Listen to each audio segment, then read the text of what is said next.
Shalom pemirsa CBN Indonesia, dimanapun Anda berada, senang sekali pada kesempatan kali ini saya bisa berjumpa lagi bersama dengan Anda sekalian.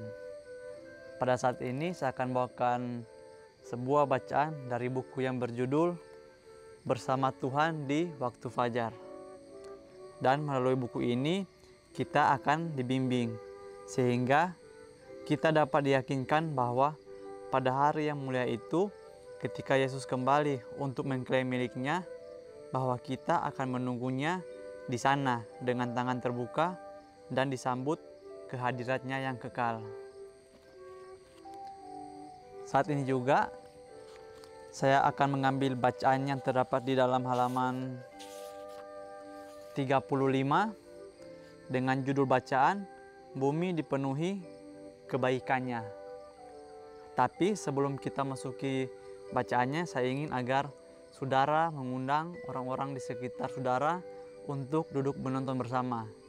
Dan bacaan yang akan saya bawakan sebentar kiranya dapat kita semua mengerti, kita pahami, dan kita semua praktekkan di dalam kehidupan kita setiap harinya. Ayat intinya terdapat di dalam Mazmur 33 ayat 5 dan 6 yang berbunyi, Ia senang kepada keadilan dan hukum.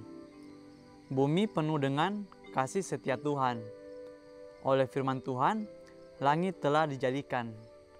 Oleh nafas dari mulutnya, segala tentaranya. Nah, jadi pada pembukaan kita ini, dari sini kita bisa melihat bahwa bacaan sebentar yang akan kita dengarkan bersama akan menceritakan mengenai kebaikan Tuhan di alam sekitar kita. Kita masuk pada pembahasannya. Dari bintang-bintang yang dalam, peredarannya melintasi angkasa, menyusuri jalan yang tidak berbekas, yang ditentukan bagi mereka dari zaman ke zaman. Sampai kepada atom yang terkecil sekalipun, benda-benda alam menuruti kehendak Tuhan.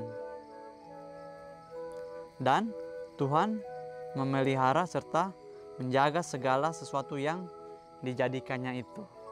Nah, jadi saudara, di sini dijelaskan melalui bintang-bintang, yaitu adalah benda-benda ciptaan Tuhan yang sangat besar. Dan juga dikatakan dari bintang-bintang ciptaan yang paling besar dan sampai kepada atom sekalipun, yaitu adalah zat terkecil yang ada di dunia ini, Tuhan itu menciptakannya dan menjaganya serta merawatnya. Dan dikatakan juga bahwa Tuhan memelihara segala sesuatu yang dijadikannya itu. Nah, jadi kita itu sebagai manusia tidak perlu khawatir dengan kehidupan kita. Mengapa? Karena di sini saja dikatakan dari yang terbesar sekalipun sampai yang terkecil, yaitu dari bintang-bintang sampai atom, Tuhan menjaganya dan memeliharanya. Begitu pula dengan kehidupan kita, yaitu manusia sebagai ciptaan yang sesuai dengan gambarnya, di mana kita itu Tuhan berikan sesuatu yang spesial, yaitu Tuhan berikan kepada kita akal budi agar setiap tindakan kita itu bisa sesuai dengan bisikan Roh Kudus. Dan tentu saja jika kita melakukan sesuatu sesuai dengan Roh Kudus, maka sesuatu itu akan mendatangkan kebaikan bagi diri kita dan juga bagi orang-orang di sekitar kita. Dia yang menopang dunia yang tidak terhitung banyaknya. Pada saat yang sama juga memelihara keperluan burung pipit yang kecil menyanyikan nyanyian pujian tanpa rasa takut. Nah, di sini juga diberikan perumpamaan, yaitu burung pipit, di mana burung itu mereka tidak bekerja, tetapi Tuhan tidak membiarkan hewan-hewan peliharaannya itu mati. Dan Tuhan juga menyediakan makanan bagi hewan-hewan di dunia ini berupa tumbuh-tumbuhan. Nah, apalagi kita sebagai manusia yang diberikan akal budi oleh Tuhan, dan kita harus menggunakannya untuk memuji dan memuliakan nama Tuhan. Sehingga melalui hal tersebut kita juga akan merasakan berkat-berkat Tuhan yang berada di alam sekitar kita, seperti halnya tumbuh-tumbuhan yang mendapatkan sinar matahari dan juga hewan-hewan yang mendapatkan makanan dari tumbuh-tumbuhan di sekitarnya. Begitu pula dengan kehidupan kita. Jika kita mau mengikuti semua yang Tuhan perintahkan di dalam kehidupan kita, maka Tuhan juga akan memelihara kehidupan kita semuanya. Ketika manusia mengerjakan pekerjaannya yang berat sehari-hari, sebagaimana ketika mereka berdoa, manakala mereka berbaring tertidur pada malam hari, dan waktu mereka bangun di pagi hari, tatkala orang-orang kaya mengadakan pesta di rumah yang mewah, atau ketika orang-orang miskin menghimpun anak-anaknya dengan makanan sedikit di atas meja. Masing-masing mereka itu dijaga dengan penuh kasih sayang Tuhan, Bapa di surga itu. Kebahagiaan sejati halaman 96. Di sini juga dikatakan bahwa Tuhan itu menjaga dan memelihara semua ciptaannya. Bahkan dikatakan juga meskipun orang itu sedang tertidur atau ketika ia baru bangun pagi, orang yang kaya atau orang yang miskin, Tuhan menjaga dan memelihara kita semua.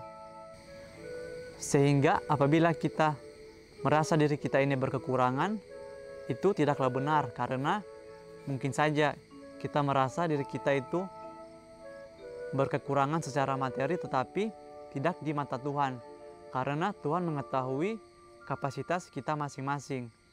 Bisa saja ketika kita memiliki sesuatu yang berlebihan, sifat dan tabiat kita itu akan berubah menjadi pribadi yang hanya mementingkan diri sendiri dan menganggap kita itu selalu lebih hebat daripada orang lain, dan Tuhan tidak inginkan itu. Jadi Tuhan menempatkan berkat-berkat di dalam kehidupan kita itu sesuai dengan kapasitas yang kita miliki. Selanjutnya juga dikatakan bahwa Tuhan itu menjaga dan merawat semua orang. Seperti halnya matahari, dia itu bersinar bukan hanya kepada orang-orang yang berbuat baik saja, melainkan juga ia bersinar kepada orang-orang yang mungkin saja kita anggap mereka itu jahat dan melanggar perintah dari Tuhan. Tetapi Tuhan memberikan contoh kepada kita bahwa kita itu harus mengasihi semua orang, dan kita tidak boleh memilih-milih orang mana yang kita mau berbuat baik kepada mereka. Selanjutnya, Tuhan senantiasa sibuk menopang dan menggunakan benda-benda ciptaannya sebagai hamba-hambanya. Ia bekerja melalui hukum-hukum alam, menggunakannya sebagai alat-alatnya. Benda ciptaan itu tidak bertindak sendiri. Alam dalam pekerjaannya menyaksikan hadirnya kecerdasan dan agen yang aktif dari satu oknum yang bergerak di dalam segala benda menurut kemauannya. Nah, selanjutnya juga di sini dikatakan bahwa benda-benda ciptaan itu Tuhan gunakan untuk memberikan kepada kita manusia gambaran mengenai kasih-Nya yang terdapat di alam sekitar kita. Mulai dari air yang mengalir dari gunung, sinar matahari yang menyinari bumi, berbagai tumbuhan yang terdapat di sekitar kita, dan hewan-hewan juga. Semua itu Tuhan gunakan untuk membantu kehidupan kita di dunia ini. Dan seperti saya katakan tadi bahwa benda-benda itu tidak bergerak dengan sendirinya. Seperti air dan juga sinar matahari, tumbuh-tumbuhan, semuanya itu bukan terjadi begitu saja, melainkan karena kasih karunia Tuhan, sehingga semua itu bisa terjadi dan kita semua manusia dapat menikmatinya. Bukan karena kuasa yang sudah menjadi sifatnya, maka dari tahun ke tahun bumi mengeluarkan hasilnya yang melimpah dan terus berputar mengelilingi matahari. Tangan Dia, yaitu Tuhan yang kekal, terus-menerus bekerja menuntun planet ini. Adalah kuasa Tuhan yang terus-menerus bekerja untuk menjaga bumi agar tetap pada porosnya. Adalah kuasa Tuhan yang menerbitkan matahari di langit. Ia membuka jendela surga dan menurunkan hujan. oleh kuasanya semua tanaman bertumbuh dengan subur. Setiap helai daun muncul, setiap kuntum bunga mekar, setiap buah berkembang. Seri Membina Keluarga jilid 4, halaman 377 dan 378. Nah, pada akhir pembahasan kita ini kembali lagi Tuhan mengingatkan kepada kita bahwa semua yang terjadi di dalam dunia ini, di alam semesta ini, bukanlah terjadi secara kebetulan dan terjadi dengan sendirinya, melainkan karena kasih karunia Tuhan. Kita juga bisa bayangkan, apabila bumi ini sudah tidak berputar pada porosnya, maka semuanya akan menjadi kacau dan terjadi bencana di mana-mana. Tetapi karena kasih dan kemurahan Tuhan, Ia masih melindungi kita semua di alam semesta ini. Begitu pula dengan bumi yang memberikan hasilnya yang melimpah, yaitu tumbuh-tumbuhan yang bisa kita gunakan sebagai bahan makanan kita. Jadi melalui bacaan ini kembali lagi kita diingatkan bahwa semua yang kita lihat di sekeliling kita ini merupakan hasil ciptaan Tuhan, dan tentu saja melalui semuanya ini Tuhan ingin agar kita lebih peduli dengan lingkungan kita, karena lingkungan ini haruslah kita jaga. Dan apabila jika kita tidak merawat lingkungan sekitar kita, maka dampaknya juga akan berdampak untuk kita sendiri, dimana jika kita berada di lingkungan yang kurang bersih, maka kita itu juga akan mudah terserang oleh penyakit. Jadi inti dari bacaan kita kali ini yaitu kita itu harus bersyukur karena kita tinggal di bumi yang dipenuhi dengan kebaikan dari Tuhan.